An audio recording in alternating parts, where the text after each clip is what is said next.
تنزل الملائكة والروح فيها بإذن ربهم من كل أمر سلام هي حتى مطلع الفجر صدق الله العظيم. محترم حضرات، اللہ رب العزت کا بہت بڑا احسان و کرم ہے کہ اس پاک ذات نے ہمیں اس سال بھی ایک رمضان المبارک مہینہ عطا فرمایا، اور اسی اللہ کے فضل و کرم سے اور اسی کے احسان و کرم سے ہمارے اسی رمضان کے 2 عشرے بھی گزرنے آئے اور پھر آخری عشرہ بھی شروع ہونے آ رہا ہے. یہ آخری عشرہ پورے رمضان المبارک مہینے کا ایک نچوڑ ہے. یہ آخری عشرہ پورے رمضان المبارک مہینے کا ایک نچوڑ ہے، اور اللہ رب العزت نے آخری عشرے کے فضائل اس طریقے سے بیان کیے ہیں کہ اگر انسان پورے سال کے اندر بھی اس کو ڈھونڈنا چاہے تو کہیں بھی نہیں ملے گا اس کو. یہ تو رمضان المبارک کی ایک ایک گھڑی، ایک ایک لمحہ، ایک ایک وقت، ایک ایک سیکنڈ بہت برکتی ہے، بہت برکتی ہے. لیکن آپ صلی اللہ علیہ وسلم کے ارشادات کے مطابق یہ رمضان کا آخری عشرہ عبادت کے اعتبار سے زیادہ فضیلت والا ہے، کیونکہ حدیث میں کہ اللہ کے نبی صلی اللہ علیہ وسلم کے بارے میں فرمایا کہ عائشہ نے فرمایا کہ جب رمضان کا آخری عشرہ ہوتا تھا تو اللہ کے نبی حضور صلی اللہ علیہ وسلم اپنی کمر کو کس لیتے تھے، یعنی عبادت کے لیے اور محنت کے لیے آخری عشرے میں تیار ہو جاتے تھے. اللہ کے نبی تو عام دنوں بھی تہجد رات پوری رات پڑھا کرتے تھے، کبھی تہائی رات پڑھا کرتے تھے، کبھی آدھی رات پڑھا کرتے تھے. لیکن حضرت عائشہ رضی اللہ تعالی عنہا فرماتی ہیں کہ جب رمضان کا آخری عشرہ ہوتا تو اس وقت اللہ کے نبی عبادت کے لیے اپنی کمر کو کس لیتے تھے اور رات پر جا کر اللہ کی عبادت کیا کرتے تھے، رات پر اللہ کی عبادت کیا کرتے تھے. یہ اللہ پاک نے یہ جو آخری عشرہ دیا ہے یہ بہت بڑا قیمتی عشرہ ہے دوستو. ان عشروں کے اندر اللہ پاک نے ایک رات بھی دی ہے جس کو ہم لوگ شب قدر کہتے ہیں، جو لیلۃ القدر کہی جاتی ہے. یہ بھی بہت بڑی برکت والی رات ہے، 1000 مہینوں سے بھی زیادہ افضل والی رات ہے دوستو. یہ رات 1000 مہینوں سے زیادہ افضل ہے.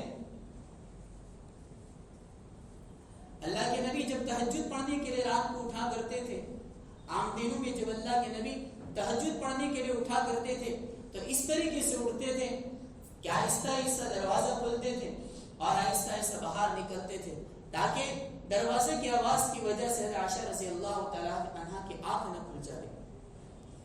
کیونکہ کتابوں میں لکھا ہے، تہجد کے آداب کے اندر داخل ہے کہ جس انسان کو اللہ ہی کی طرف سے توفیق مل جائے رات کو اٹھنے کی اور تہجد پڑھنے کی، جب اس کو توفیق مل جائے تو اس کے لیے ضروری ہے کہ جب رات کو اٹھے تو اس طریقے سے اٹھے کہ کسی پاس میں سونے والے کو بھی پتہ نہ چلے. ایسا نہ ہو کہ خود تہجد پڑھنے کے لیے اٹھے اور پورے محلے والے کو بھی اٹھا دے، کیونکہ آگے لکھا ہے کہ تہجد پڑھنا کہ کوئی فرض کے واجب نہیں ہے، کہ تہجد کے فرض کے واجب نہیں ہے. ایک طرف تم تہجد پڑھنے کے لیے اٹھے ہو اور تہجد پڑھنے کے اٹھنے کی وجہ سے اور تم دوسروں کو سوئے ہوئے کو تکلیف دو گے تو سوئے ہوئے کو تکلیف دینا یہ ناجائز ہے. اس طرح خطبات کے اندر لکھا ہے کہ سوئے ہوئے کو تکلیف دینا یہ ناجائز ہے. اسی لیے اللہ کے نبی حضور صلی اللہ علیہ وسلم جب رات کو اٹھتے تھے تو اس طریقے سے اٹھتے تھے کہ حضرت عائشہ رضی اللہ تعالی عنہا کو بھی پتہ نہیں ہوتا تھا. اور ہم لوگ اٹھتے ہیں تو ہمارے پاس تو کیا ہمارے پڑوس میں رہنے والوں کو بھی پتہ چل جاتا ہے کہ بازو میں کوئی اٹھ گیا ہے، بغل میں کوئی اٹھ گیا ہے. اے حال ہے ہمارا دوست. ہم تہجد پڑھنے اللہ پاک نے ہم کو اٹھایا ہے، ہم اللہ کے لیے اٹھے ہیں نہ کہ دوسروں کو دکھلانے کے لیے. ہمارا تہجد پڑھنا ہم اللہ کے لیے پڑھ رہے ہیں تو ہم دوسروں کو اٹھائیں گے تو تہجد پڑھنا کیا کام کا دوست؟ دوسروں کو تکلیف دے کر نماز پڑھنا کیا کام کا دوست؟ اس لیے ہمارا رات کا اٹھنا بھی اس طریقے سے ہوئے کہ کسی پاس میں سونے والوں کو بھی پتہ نہ چلے. تو میں ایک کہہ رہا تھا کہ اللہ پاک نے اس آخری عشر میں ایک رات عطا کی ہے جس کو لیلۃ القدر کہا جاتا ہے. یہ رات 1000 مہینوں سے افضل ہے. اس کے اللہ پاک نے قرآن کے اندر فرمایا لیلۃ القدر خیر من الف شہر.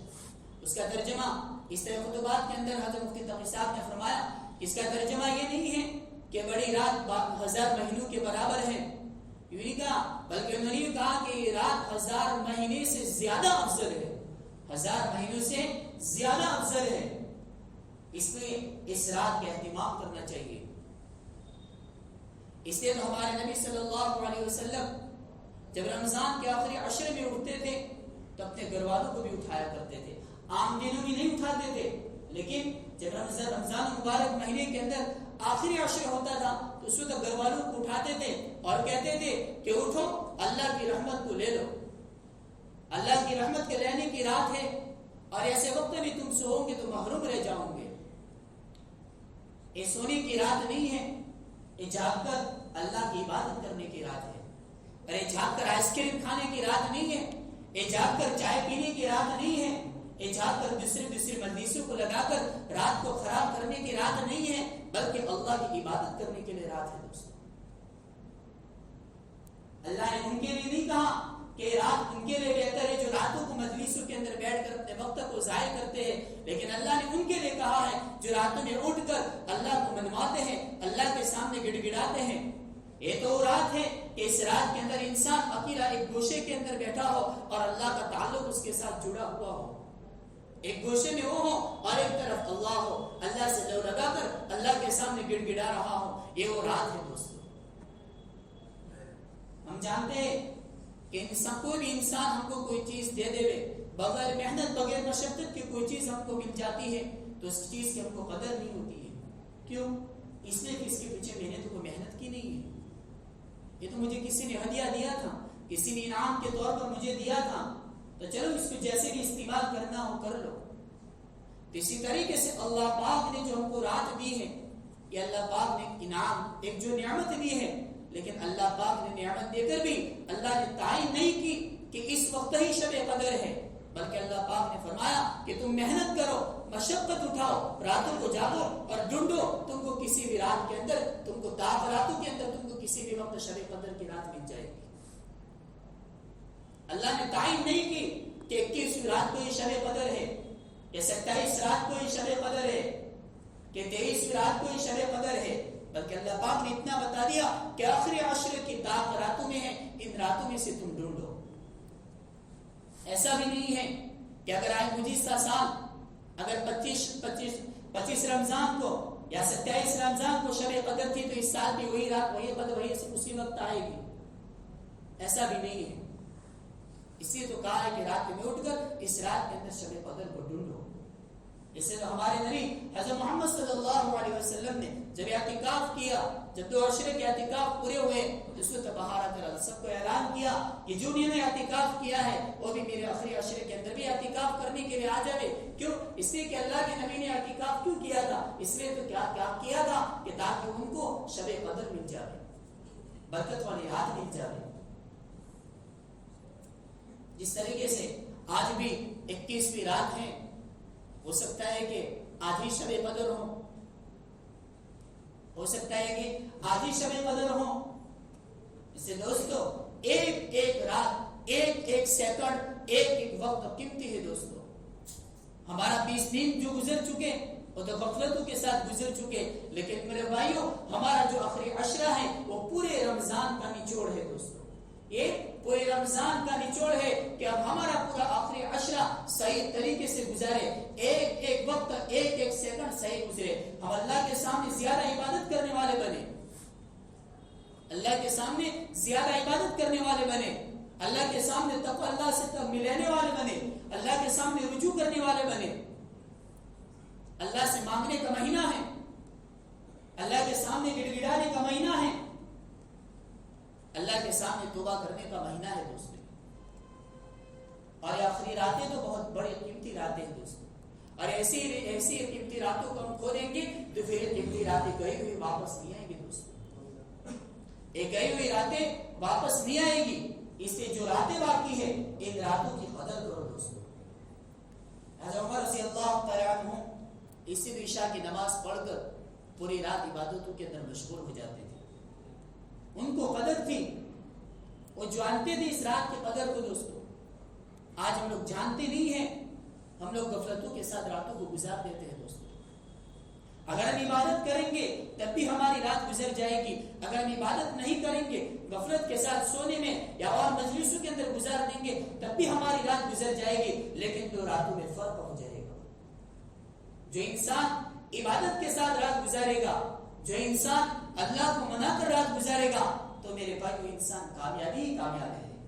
وہ انسان کامیابی ہی کامیاب ہے. اور جو انسان غفلتوں کے ساتھ رات گزارے گا, مجلسوں کے اندر بیٹھ کر ایسے ہی آوارہ باتیں کر کے شور و شغف کر کے رات گزارے گا, تو میرے بھائی اس کی رات گزارنا کچھ کام کا نہیں ہے. اس کا جاگنا ہی بیکار ہے, اس کا جاگنا ہی بیکار ہے. پھر میرے بھائی ہمارا رات کا 2-2 بجے تک شروع کرتے رہنا, 2-2 ڈھائی بجے تک باتیں کرتے رہنا, وہ بھی کہاں پر؟ مسجدوں کے اندر بیٹھ کر, مسجدوں کے باہر مجلس سے لگانا, کیا کام کا دوست؟ میرے بھائیوں اس شب قدر کی رات اللہ کی عبادت کے لیے رات ہے, نہ کہ مجلس سے لگا کر شور و شغب کرنے کے لیے, نہ کہ باتیں کرنے کے لیے, بلکہ قرآن کی تلاوت کرنے کے لیے رات ہے, اللہ کا ذکر کرنے کے لیے رات ہے. حضرت مفتی تقی صاحب نے لکھا ہے اس طرح خطبات کے اندر کہ انسان کو چاہیے کہ اس راتوں کے اندر تو لمبی لمبی نفلیں پڑھے, لمبی لمبی نفلیں پڑھے, اور ان نفلوں کے اندر بھی لمبے لمبے قیام, لمبے لمبے رکوع, لمبے لمبے سجدے کرے اور لمبی لمبی دعائیاں کرے اللہ کے سامنے.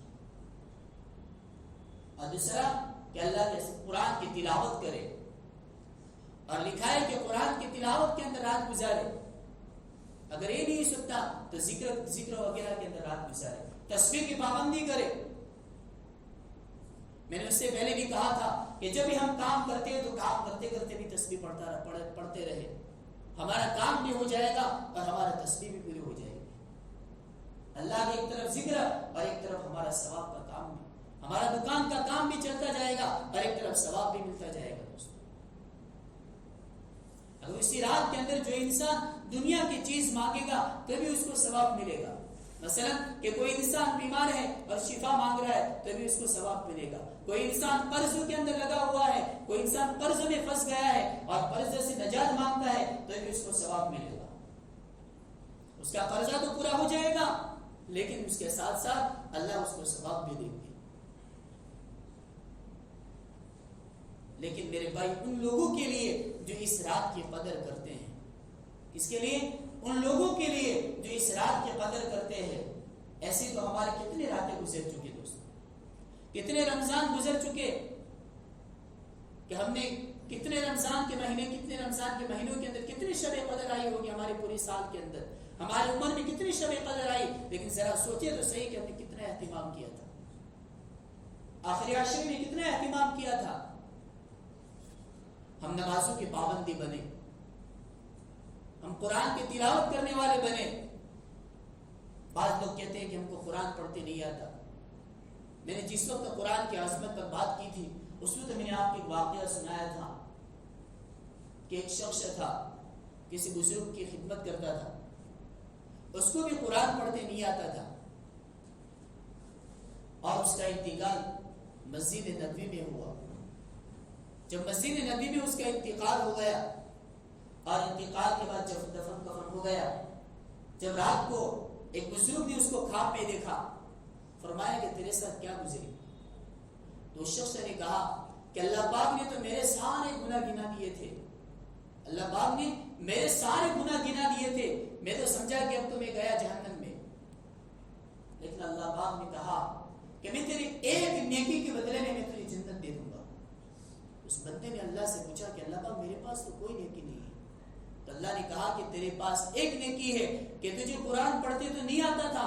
کیا کہا کہ تجھے قرآن پڑھتے تو نہیں آتا تھا بلکہ تو قرآن کے اوپر انگلی پھیرتا جاتا تھا اور کہ کہتا تھا کہ یہ بھی سچ ہے, یہ بھی سچ ہے, یہ بھی سچ ہے, اس کے توفیل میں تجھے جنت دے رہا ہوں.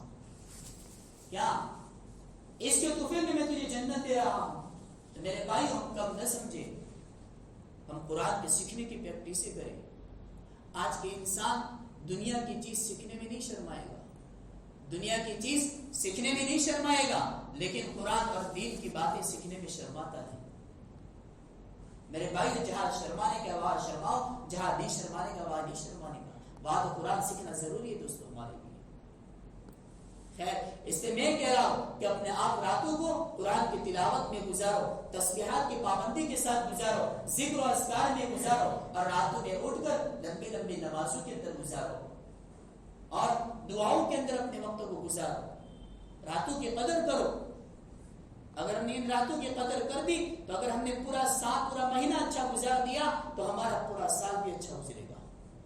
ہمارا پورا سال، پوری زندگی بھی ہماری اچھی گزرے گی۔ لیکن کب؟ جب کہ ہمارا رمضان کا مہینہ صحیح گزرے، نمازوں کی پابندی کے ساتھ گزرے۔